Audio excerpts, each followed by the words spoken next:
ചെവി കേൾക്കാനും സംസാരിക്കാനും കഴിയാത്ത സിന്ധി എപ്പോഴും ഹെഡ്സെറ്റ് വെച്ചാണ് നടക്കുന്നത്. ഒരു ദിവസം അവൾ പെയിന്റിംഗ് ക്ലാസ്സിൽ നിന്ന് പുറത്തു വരുമ്പോൾ സ്കൂൾ പോലീസ് അവളെ മനഃപൂർവ്വം തള്ളിയിടുന്നു. അപ്പോൾ അവളുടെ കയ്യിലുണ്ടായിരുന്ന ബക്കറ്റ് സ്ലിപ്പായി അതിലുണ്ടായിരുന്ന വെള്ളം അതിലെ വരികയായിരുന്ന ഒരു റിച്ചായ പെൺകുട്ടിയുടെ ദേഹത്ത് വീഴുന്നു. ഉടനെ അവളുടെ ഒപ്പമുണ്ടായിരുന്ന പെണ്ണ് സിന്ധിയെ വഴക്കു പറയാൻ തുടങ്ങുന്നു. എന്നാൽ റിച്ചായ പെൺകുട്ടി സിന്ധിയെ സഹായിക്കാൻ ശ്രമിക്കുന്നു. പക്ഷേ സിന്ധി അവളുടെ കൈ തട്ടിമാറ്റി അവിടെ നിന്ന് വേഗത്തിൽ പോകുന്നു. അത് കണ്ടതും അവൾക്കൊപ്പം ഉണ്ടായിരുന്ന പെണ്ണ് അവളെ എരിവ് കയറ്റാൻ ശ്രമിക്കുന്നു. പക്ഷെ അവൾ അതൊന്നും മൈൻഡാക്കാതെ അവിടെ നിന്ന് പോകുന്നു. അതിനുശേഷം അവൾ വാഷ്റൂമിൽ ഡ്രസ്സ് ക്ലീൻ ചെയ്തുകൊണ്ട് നിൽക്കുമ്പോൾ പെട്ടെന്ന് സിന്ധി അകത്തേക്ക് വരുന്നു. നോക്കുമ്പോൾ സിന്ധി അവൾക്കായി ഒരു ബ്രാൻഡ് ന്യൂ ടീഷർട്ട് കൊണ്ടുവന്നിരിക്കുന്നു. ആ പെണ്ണ് അത് വാങ്ങിയിട്ട് താങ്ക്സ് പറയുമ്പോൾ സിന്ധി വീണ്ടും ഒന്നും പറയാതെ അവിടെ നിന്ന് പോകുന്നു. അതേസമയം ആ പെണ്ണ് സിന്ധിയുടെ ടീഷർട്ട് കണ്ട് ഷോക്കാവുന്നു. കാരണം ചെവി കേൾക്കാത്ത സിന്ധി ഒരു റോക്ക് ബാൻഡിന്റെ ടീഷർട്ട് വെച്ചിരിക്കുന്നു. അവൾ കൺഫ്യൂഷനോടെ തന്നെ ആ ടീഷർട്ടും ഇട്ട് വീട്ടിലേക്ക് പോകുന്നു. അപ്പോൾ പെട്ടെന്നൊരുത്തൻ അവളുടെ മുന്നിലേക്ക് വന്ന് സംസാരിക്കുന്നു. നോക്കുമ്പോൾ അവനും ആ റോക്ക് ബാൻഡിന്റെ വലിയ ഫാനാണ്. അതുകൊണ്ട് അവളെ ആ ടീഷർട്ടിൽ കണ്ടതും അവൻ അവളെ വളരെയധികം ഇഷ്ടമാവുന്നു. ഇതെല്ലാം ദൂരെ നിന്ന് കാണുകയായിരുന്ന സിന്ധി ബ്രേക്കായി അവിടെ നിന്ന് പോകുന്നു.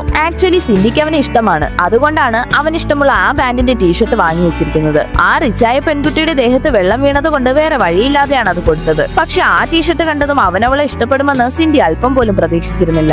അതുകൊണ്ട് അടുത്ത ദിവസം ക്ലാസ്സിൽ വന്നവൾ അതോർത്ത് വിഷമിച്ചിരിക്കുന്നു. അപ്പോൾ അവിടേക്ക് വന്ന ഈ പെണ്ണ് സിന്ധിയുടെ ടീഷർട്ടും താങ്ക്സ് എന്ന് എഴുതിയൊരു നോട്ടും അവളുടെ മുന്നിൽ വെക്കുന്നു. അവൾക്ക് ചെവി കേൾക്കാത്ത സിന്ധി ആ ഹെഡ്സെറ്റ് വെച്ച് എന്താണ് കേൾക്കുന്നതെന്ന് അറിയാൻ ആകാംക്ഷ തോന്നുന്നു. ഉടനെ സിന്ധി തന്റെ ഹെഡ്സെറ്റ് ഊരി ആ പെണ്ണിന് കൊടുക്കുന്നു. അതിനുശേഷമാണ് മനസ്സിലാവുന്നത് സിന്ധിക്ക് സോങ്സിന്റെ ബീറ്റ്സ് ഫീൽ ചെയ്യാൻ സാധിക്കും. അതേസമയം സിന്ധിക്കും അവളോട് ഒരു കാര്യം ചോദിക്കാനുണ്ട്. നിനക്ക് അവനോട് ഇഷ്ടമുണ്ടോ എന്ന് എഴുതി ചോദിക്കുന്നു. പക്ഷെ ആ പെണ്ണിന് സിന്ധി ആരെ പറ്റിയാണ് ചോദിക്കുന്നതെന്ന് മനസ്സിലാവുന്നില്ല. അതുകൊണ്ട് സിന്ധി കഴിഞ്ഞ ദിവസം നടന്ന കാര്യങ്ങൾ കാർട്ടൂണായി വരച്ചു കാണിക്കുന്നു. അത് കണ്ടതിന് ശേഷമാണ് അവൾ ആരെ പറ്റിയാണ് പറഞ്ഞതെന്ന് അവൾക്ക് മനസ്സിലാവുന്നത്. ഉടനെ അവൾ അതിനൊരു ചാൻസും ഇല്ലെന്ന് പറയുന്നു. അപ്പോഴാണ് സിന്ധിക്ക് ആശ്വാസമായത്.